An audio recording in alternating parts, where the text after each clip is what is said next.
El Génesis revisado 5 Gaia Planeta hendido parte 1. ¿Por qué llamamos a nuestro planeta Tierra?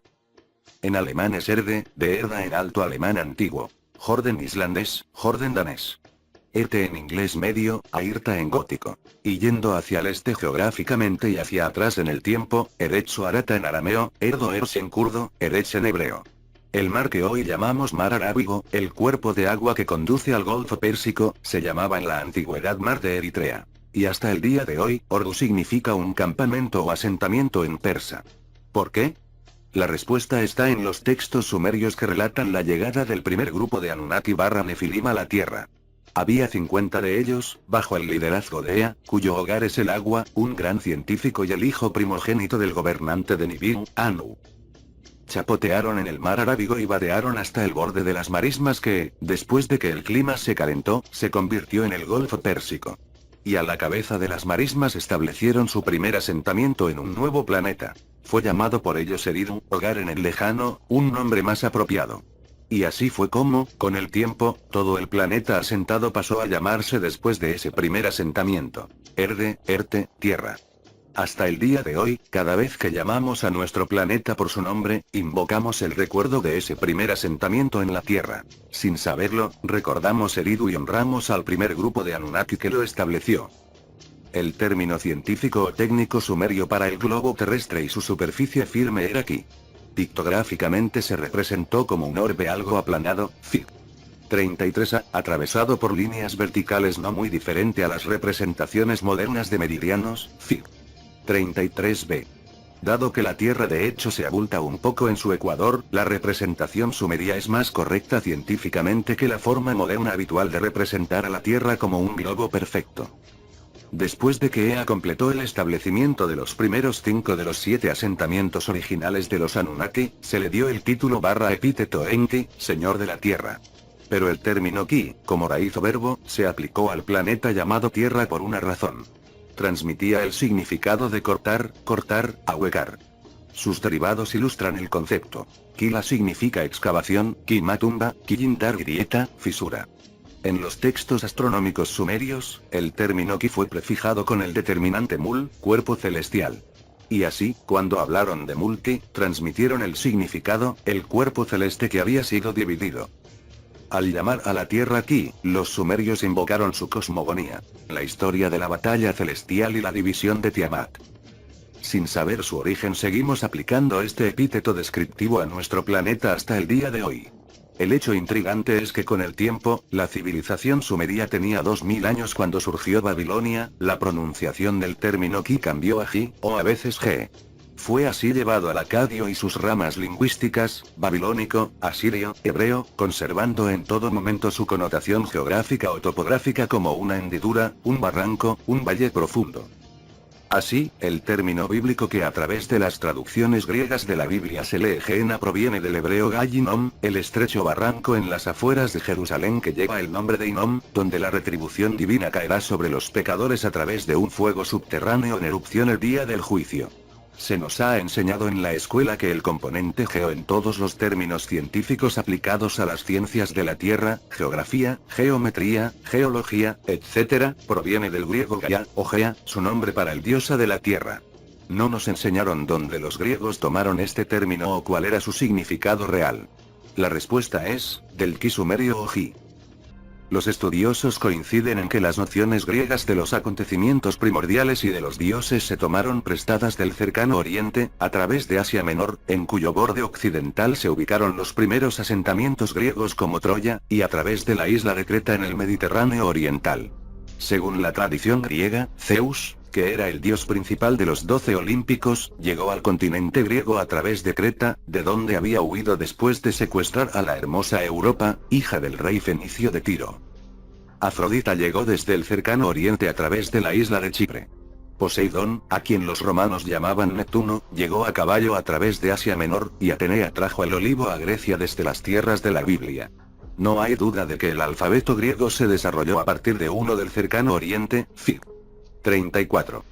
Kirus H. Gordon, Forgotten Scripts. Evidence for the Minoan Language y otras obras, descifró la enigmática escritura cretense conocida como lineara mostrando que representaba una lengua semítica del cercano oriente.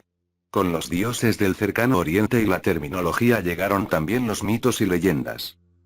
Los primeros escritos griegos sobre la antigüedad y los asuntos de los dioses y los hombres fueron la Ilíada, de Homero, las Odas de Píndaro de Tebas, y sobre todo la Teogonía, genealogía divina, de Hesíodo, quien compuso esta obra y otra, obras Irías.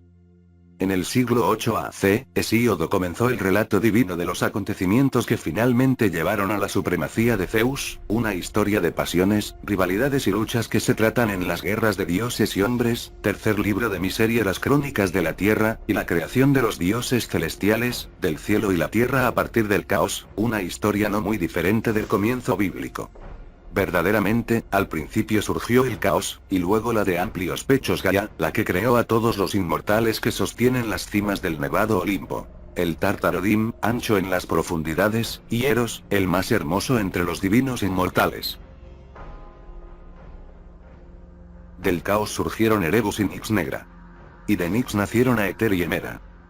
En este punto del proceso de formación de los divinos inmortales, los dioses celestiales, el cielo aún no existe, tal como lo relatan las fuentes mesopotámicas. En consecuencia, la Gaia de estos versos es el equivalente de Tiamat, la que los llevó a todos según el Enuma Elish. Hesíodo enumera los dioses celestiales que siguieron a Caos y Gaia en tres pares: Tartarus y Eros, Erebus y Nix, Aether y Hemera. El paralelo con la creación de los tres pares en la cosmogonía sumeria, hoy denominados Venus y Marte, Saturno y Júpiter, Urano y Neptuno, debería ser obvio, aunque esta comparabilidad parece haber pasado desapercibida. Solo después de la creación de los principales planetas que componían el sistema solar, cuando Nibiru apareció para invadirlo, el relato de Hesíodo, como en los textos bíblicos y mesopotámicos, habla de la creación de Urano, el cielo. Como se explica en el libro del Génesis, este Shamaim era el brazalete martillado, el cinturón de asteroides. Como se relata en el Enuma Elish, esta fue la mitad de Tiamat que se rompió en pedazos, mientras que la otra mitad intacta se convirtió en la tierra.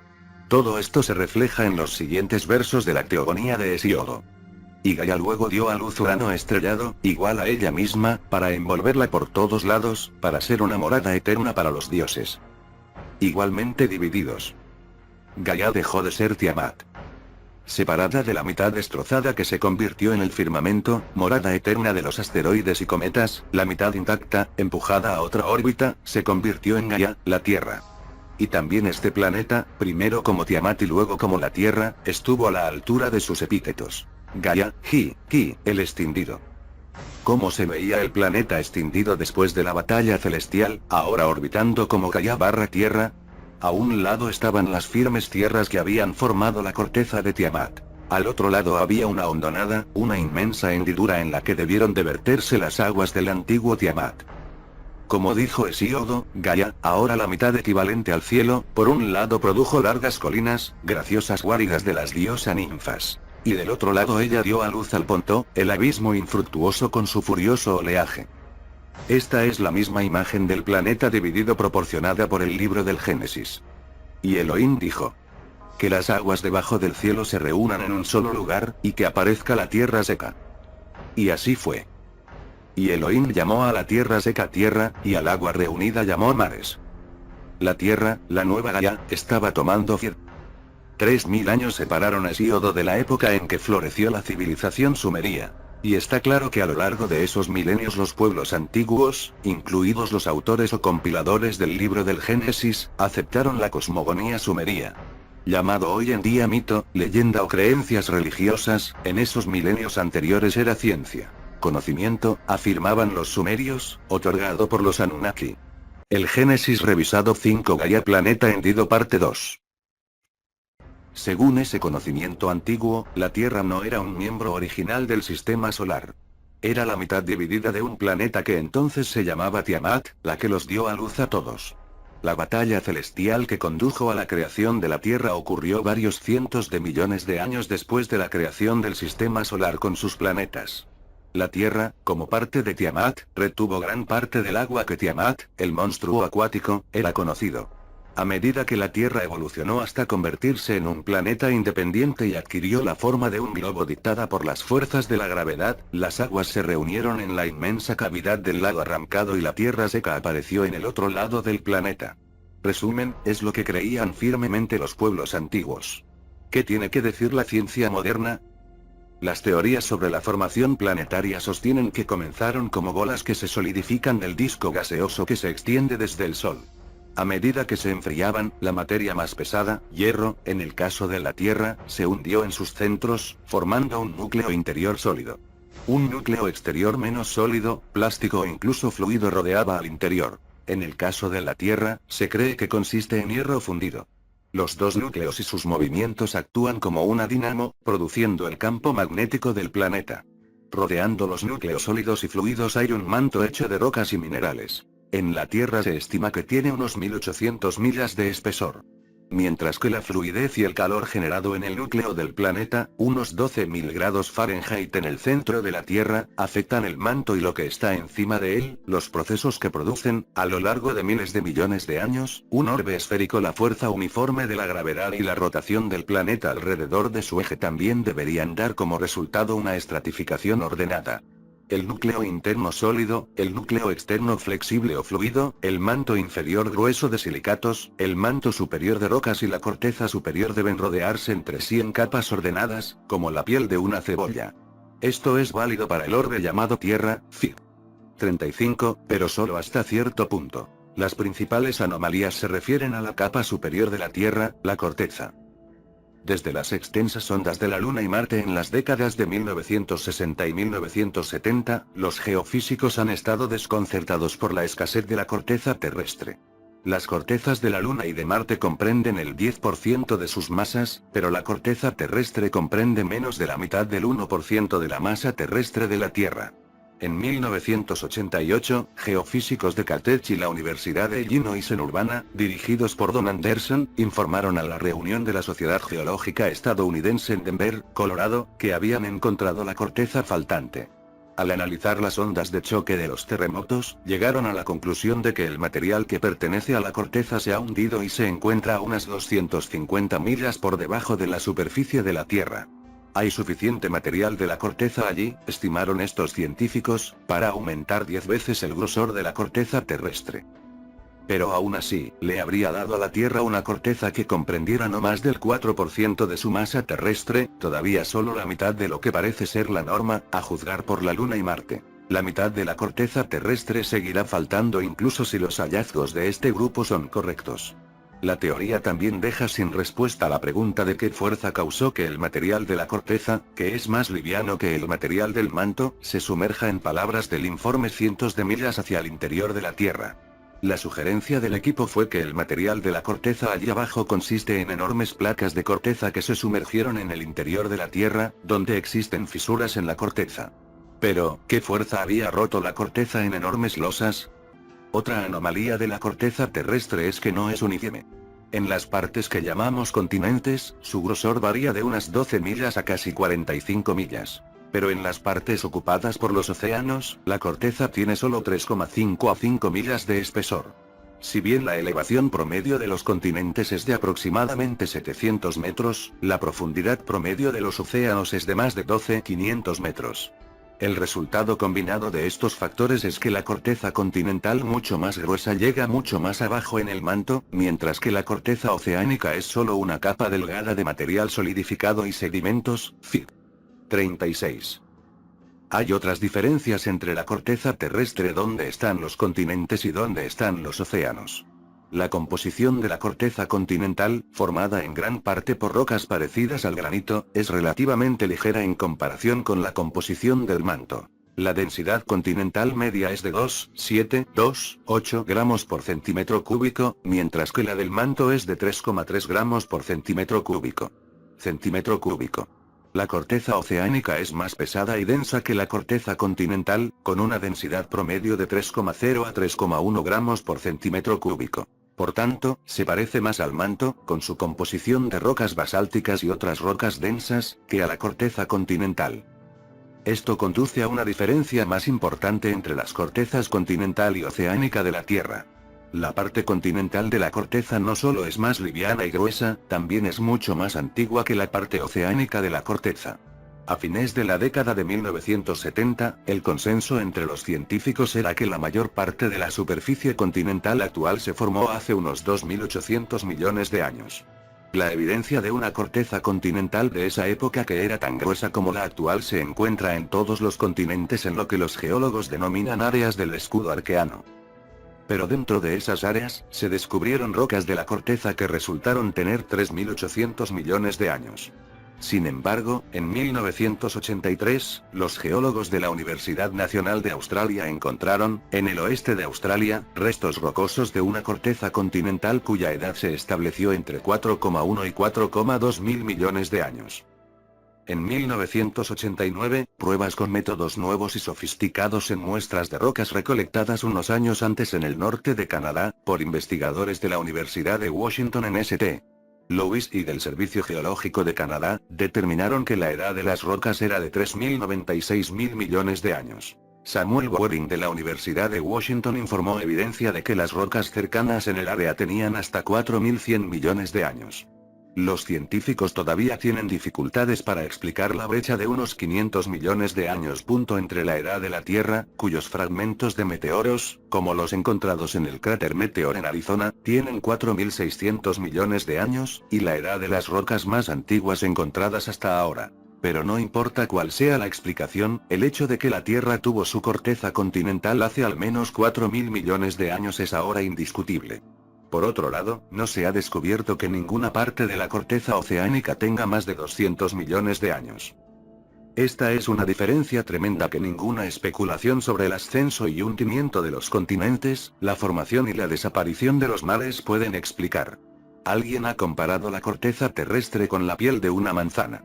Donde están los océanos, la piel es fresca, relativamente hablando, nació ayer. Donde los océanos comenzaron en tiempos primordiales, la piel y una buena parte de la propia manzana parecen haber sido cortadas.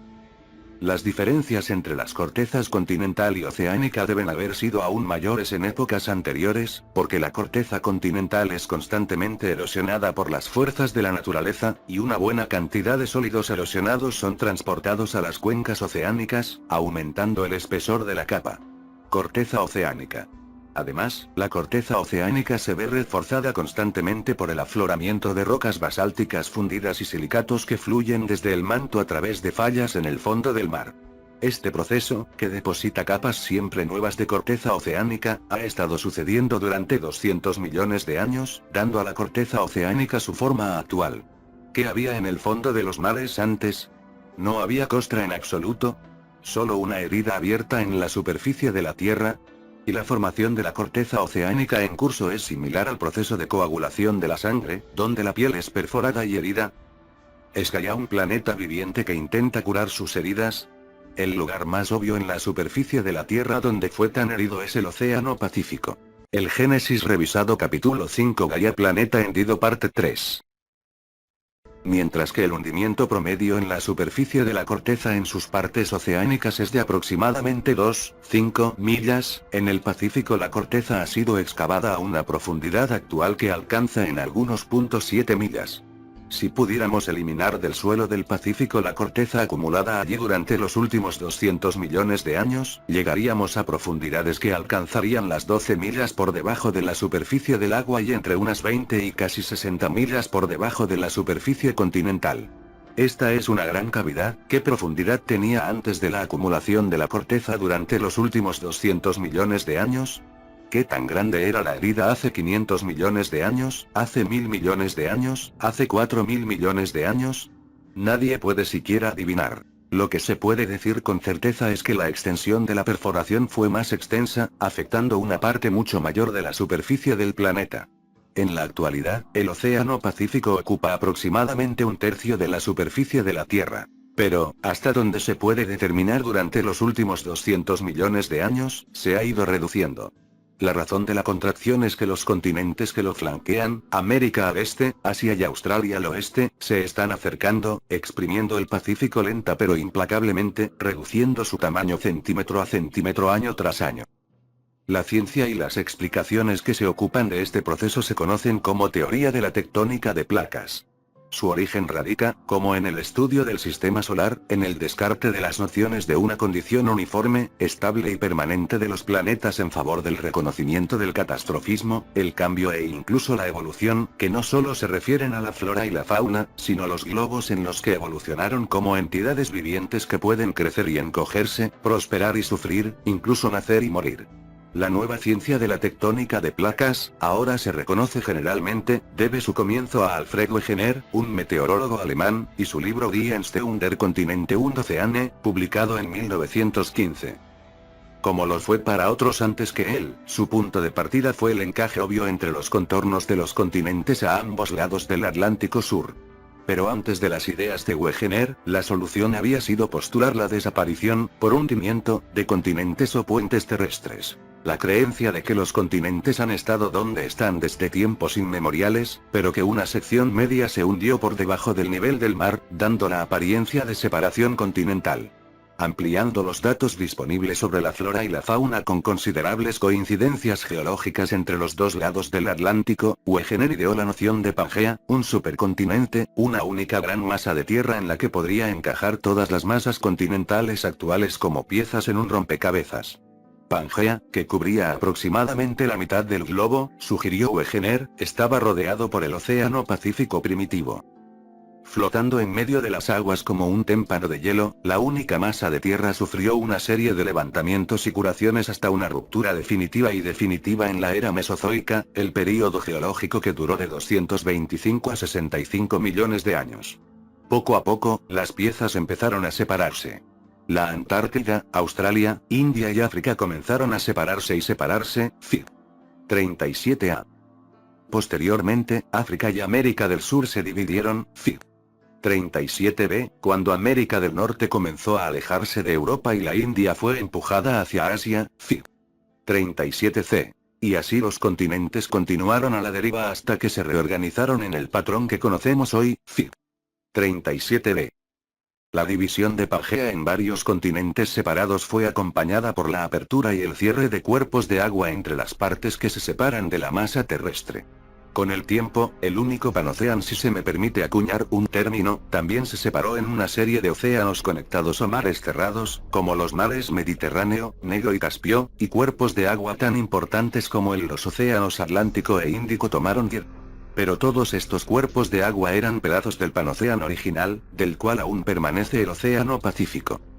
La visión de Wegener de los continentes como pedazos de un témpano de hielo agrietado que se desplazaban sobre una superficie impermanente de la Tierra fue recibida en su mayoría con desdén, incluso con burla, por los geólogos y paleontólogos de la época. La idea de continental rift tardó medio siglo en ser aceptada en los pasillos de la ciencia. Lo que ayudó a provocar el cambio de actitud fueron los estudios de los fondos oceánicos iniciados en la década de 1960 que revelaron características tales como la cordillera del Atlántico Medio que, se supuso, se formó por el ascenso de roca fundida, llamada magma, de la Tierra interior. En el caso del Atlántico, brotando a través de una fisura en el fondo del océano que recorre casi todo el océano, el magma se enfrió y formó una cresta de roca basáltica. Pero luego, cuando un brote siguió a otro, los viejos lados de la cresta fueron empujados a ambos lados para dar paso al nuevo flujo de magma. Un avance importante en estos estudios de los fondos oceánicos tuvo lugar con la ayuda de SEASAT, un satélite oceanográfico lanzado en junio de 1978 que orbitó la Tierra durante 3 meses. Sus datos se utilizaron para mapear los fondos marinos, lo que nos dio una comprensión completamente nueva de nuestros océanos, con sus crestas, grietas, montes submarinos, volcanes submarinos y zonas de fracturas. El descubrimiento de que a medida que cada surgencia de magma se enfriaba y solidificaba, conservaba la dirección magnética de su posición en ese momento, fue seguido por la determinación de que una serie de tales líneas magnéticas, casi paralelas entre sí, esta expansión del fondo marino en el Atlántico fue un factor importante en la separación de África y América del Sur y en la creación del Océano Atlántico, y su continuo ensanchamiento. Se cree que otras fuerzas, como la atracción gravitacional de la Luna, la rotación de la Tierra e incluso los movimientos del manto subyacente, también actúan para dividir la corteza continental y desplazar los continentes. Estas fuerzas también ejercen su influencia, naturalmente, en la región del Pacífico. El Océano Pacífico reveló aún más crestas oceánicas, fisuras, volcanes submarinos y otras características como las que han trabajado para expandir el Océano Atlántico. Porque, entonces, como muestra toda la evidencia, las masas de tierra que flanquean el Pacífico no se han separado, como lo han hecho los continentes que flanquean el Atlántico, sino que siguen acercándose, lenta pero seguramente, reduciendo constantemente el tamaño del Océano Pacífico. La explicación se encuentra en una teoría complementaria de la deriva continental, la teoría de la tectónica de placas. Los continentes, se ha postulado, descansan sobre placas móviles gigantes de la corteza terrestre, y también lo hacen los océanos. Cuando los continentes se desplazan, cuando los océanos se expanden, como el Atlántico, o se contraen, como el Pacífico, la causa subyacente es el movimiento de las placas sobre las que viajan. En la actualidad, los científicos reconocen 6 placas principales, algunas de las cuales se subdividen aún más. El Pacífico, Americano, Euroasiático, Africano, Indo-Australiano y Antártico, FIC. 38. El extenso fondo marino del Océano Atlántico todavía está distanciando a las Américas de Europa y África, centímetro a centímetro. Ahora se reconoce que la contracción concomitante del Océano Pacífico se acomoda por la inmersión o subducción de la placa del Pacífico debajo de la placa americana. Esta es la causa principal de los cambios de la corteza y los terremotos a lo largo del borde del Pacífico, así como del ascenso de las principales cadenas montañosas a lo largo de ese borde. El Génesis revisado capítulo 5 Gaia Planeta Hendido parte 4. La colisión de la placa india con la euroasiática creó el Himalaya y fusionó el subcontinente indio con Asia. En 1985, los científicos de la Universidad de Cornell descubrieron la sutura geológica donde una parte de la placa de África Occidental permanecía unida a la placa estadounidense cuando las dos se rompieron hace unos 50 millones de años. Con algunas modificaciones, casi todos los científicos aceptan hoy la hipótesis de Wegener de una Tierra que inicialmente consta de una sola masa de tierra rodeada por un océano que lo abarca todo. A pesar de, geológicamente, la corta edad, 200 millones de años, del fondo marino actual, los estudiosos reconocen que hubo un océano primitivo en la Tierra cuyas huellas se pueden encontrar no en las profundidades recién cubiertas de los océanos, sino en los continentes. Las zonas del escudo arcaico, donde las rocas más jóvenes tienen 2.800 millones de años, contienen cinturones de dos tipos. Uno de piedra verde y otro de granito gneiss. En Scientific American de marzo de 1977, Stephen Morbat, Las rocas más antiguas y el crecimiento de los continentes, informó que los geólogos creen que las rocas del cinturón de piedra verde se depositaron en un entorno oceánico primitivo y, de hecho, representan océanos antiguos, y que el granito, los terrenos de los gneiss pueden ser restos de océanos antiguos.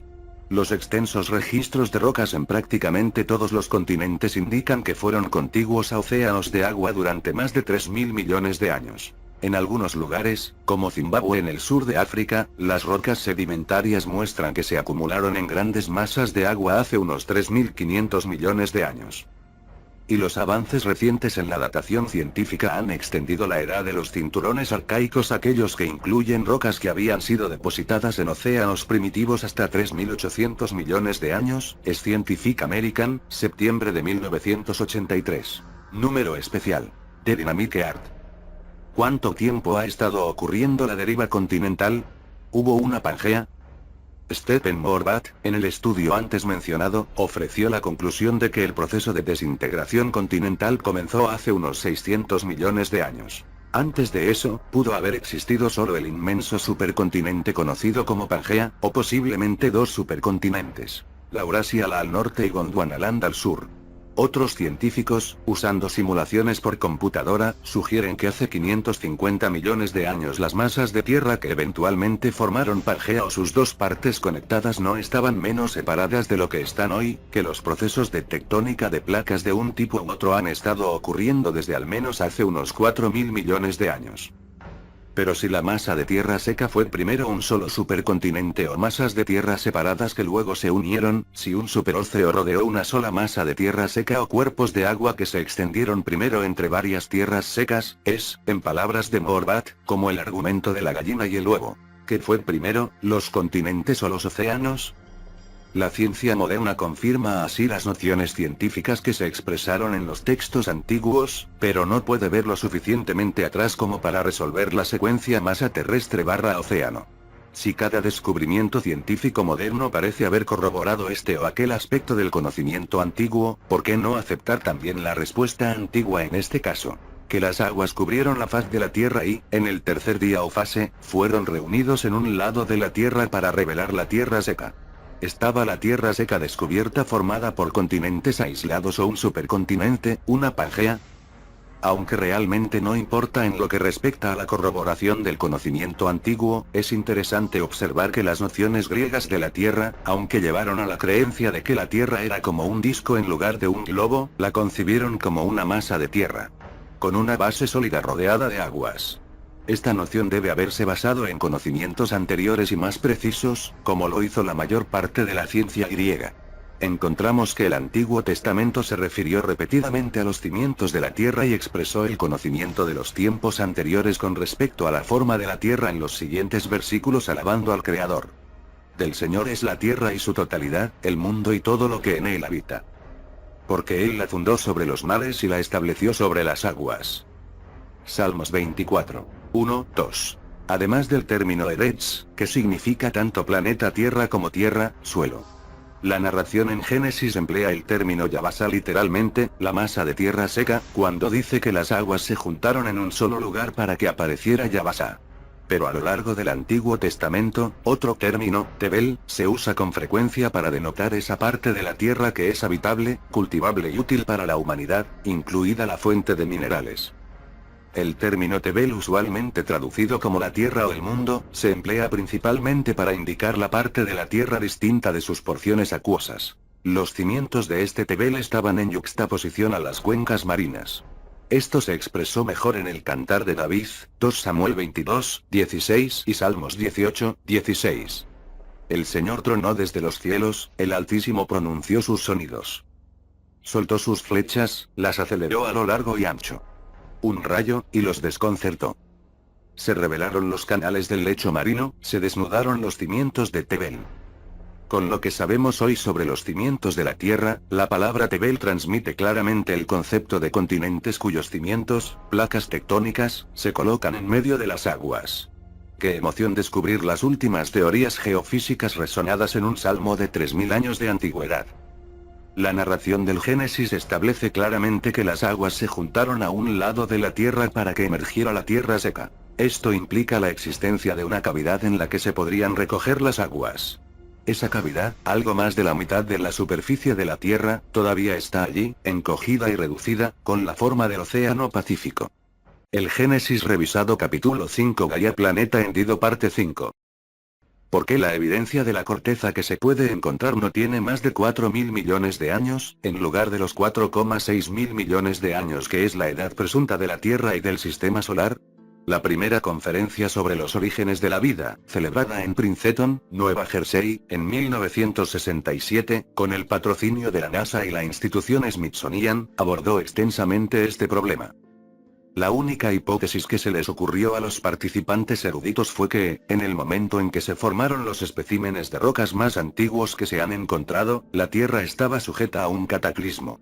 En la discusión sobre los orígenes de la atmósfera de la Tierra, el consenso fue que no era el resultado de una desgasificación continua a través de la actividad volcánica, sino que era, en palabras de Raymond Siever de la Universidad de Harvard, el resultado de un desarrollo bastante temprano y bastante grande episodio de desgasificación, un gran erupto de los gases que ahora son característicos de la atmósfera y los sedimentos de la Tierra. Este gran erupto también fue fechado al mismo tiempo que la catástrofe registrada por las rocas. Por lo tanto, se hace evidente que en sus aspectos específicos, la ruptura de la corteza terrestre, el proceso de la tectónica de placas, las diferencias entre la corteza continental y la oceánica, el surgimiento de una Pangea de debajo de las aguas, el océano circundante primordial, los hallazgos de la ciencia moderna ha corroborado el conocimiento antiguo. También han llevado a científicos de todas las disciplinas a concluir que la única explicación de la forma en que han evolucionado las masas terrestres, los océanos y la atmósfera es asumir un cataclismo que ocurrió hace unos 4.000 millones de años, aproximadamente 500 millones de años después de la formación inicial de la Tierra como parte del Sistema Solar. ¿Qué fue ese cataclismo? La humanidad ha poseído la respuesta sumeria durante 6000 años. La batalla celestial entre Nibiru/Marduk y Tiamat. En esa cosmogonía sumeria, los miembros del sistema solar fueron representados como dioses celestiales, masculinos y femeninos, cuya creación se comparó con el nacimiento, cuya existencia era la de criaturas vivientes. En el texto de Enuma Elish, Tiamat en particular fue descrita como una mujer, una madre que dio a luz a una multitud de 11 satélites, su horda, dirigida por Kingu a quien elevó. Cuando Nibiru/Marduk y su horda se acercaron a ella, con furia, Tiamat gritó en voz alta, sus piernas temblaron hasta las raíces. Contra su atacante ella repetidamente lanzó un hechizo. Cuando el señor extendió su red para enredarla y el viento maligno, que la seguía, soltó en su rostro, Tiamat abrió la boca para consumirla. Pero luego otros vientos de Nibiru/Marduk cargaron su vientre y distendieron su cuerpo. De hecho, ve y corta la vida de Tiamat fue la orden dada por los planetas exteriores al invasor. Lo logró al cortarle las entrañas, partirle el corazón. Habiéndola sometido así, extinguió su vida. Durante mucho tiempo, esta visión de los planetas, y especialmente de Tiamat, como entidades vivientes que podían nacer y morir, ha sido descartada como paganismo primitivo. Pero la exploración del sistema planetario en las últimas décadas, de hecho, ha revelado mundos para los que se ha utilizado repetidamente la palabra vivo. El hecho de que la Tierra en sí es un planeta vivo fue propuesto con fuerza como la hipótesis de Gaia por James E. Lovelock en la década de 1970, Gaia. Una nueva mirada a la vida en la Tierra, y fue reforzado más recientemente por Ellen Reages of Gaia. A Biography of Nuestra Tierra Viviente.